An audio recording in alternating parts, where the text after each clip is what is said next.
Money makes the world go round. Sometimes it does, and sometimes money gets you a few favors, like tickets to Laker playoff games. Here's the story. Ed Roski and Majestic Realty want to build a football stadium in the city of industry. There it is. A few California lawmakers waive a few environmental rules, and voila, the stadium's got a shot. So a few months later, Majestic Realty gave those lawmakers a few Laker tickets. Tickets totaled about $1,400, and they were reported. Some, though, are saying these kinds of gifts get lobbyists favorable treatment, and some are saying there should be a limit on such gifts. Two questions. Should there be a limit? And if it's all legal, then what's the problem here, Charlotte? Well, I think there should be a limit. And there actually already is a limit when it comes to lobbyists' money to legislators. And back in January, the LA Times wrote about a scandal in which 26 members of the California legislature failed to disclose their money that they received from lobbyists. It's a $420 a year limit. And I think we do need something like that for businesses, because it's not just whether it's legal or not, it's the perception of impropriety, because the public doesn't trust politicians. So we need to have disclosure there. And with the internet, it's great because it's so easy to just put up all that information and everybody has access to it.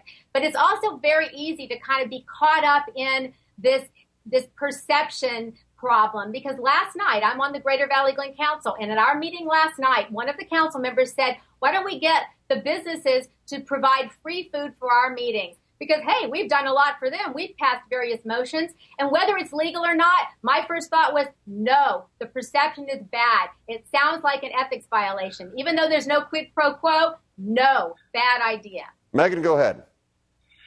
Well, I was really surprised to see that the legislature overturned environmental laws to make the stadium a reality. When's the last time you ever heard of an environmental law being overturned? And all of a sudden, because of these overturned environmental laws, I wasn't able to find which environmental laws were overturned, but they're now sitting at, courtside seats at the Lakers. It is important because of transparency and accountability, like we talked about before. It is very important for these things to be disclosed. Voters have the lowest confidence right now, and in order to maybe instill more confidence in these voters, all of these types of payoffs or gifts do need to be exposed and recorded. Okay, we're a little bit over, so let's just get to our final topic. And ladies, listen up. An author's got an idea that could be the best thing that's ever happened to your marriage. It's called negotiated infidelity. Let your husband sleep with another woman. Just make sure you know who it is and what he's doing. Holly Hill, the author of Sugarbabe, says cheating is normal for men, so you might as well let him do it. She lets her man sleep with other women, but he's not allowed to cuddle. Hill says that women can gain power by setting the rules for their husband's infidelity. Negotiated infidelity. Now, Megan, I know you're not married, but if you were, is it good for a marriage or is it an indecent proposal? Well, let's look at the author of this book, Sugarbabes. I think she's a 20-something. She's never been married. She's been a mistress for a good portion of her life. She was a mistress to a guy for 4 years, and he dumped her. So I don't really know what happened there. But she all of a sudden became destitute because she wasn't living off of his money anymore. So she decided to write a book. I really don't think that she's an expert on marriage. She's obviously never been married. She's not an expert on relationships. She's only been a mistress. She now has a boyfriend of 2 years, which I really don't think is any ample amount of time to determine whether or not that's a successful relationship. But I don't think that she's one that I would really turn to for relationship advice. All right, so basically what you're saying is consider the source, but the bottom line is you don't like this, correct?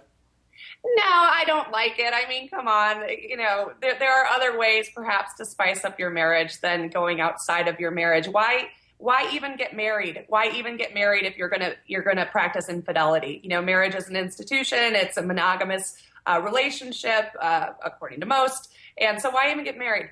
All right, stay Charlotte, single. All right, stay single. Now, Charlotte, you are married, and God knows you've done everything on the planet. So, that being said, what do you think about this? Well, I personally am very conservative in my personal life, but I think that every relationship has different boundaries. And you may remember back when Jimmy Carter was president and he said he lusted in his heart, he felt he had gone over a boundary. If my husband lusted in his heart, I frankly wouldn't care. But if he cheated, I would care. However, I don't feel this is cheating or infidelity. This is basically an open marriage is what she's talking about.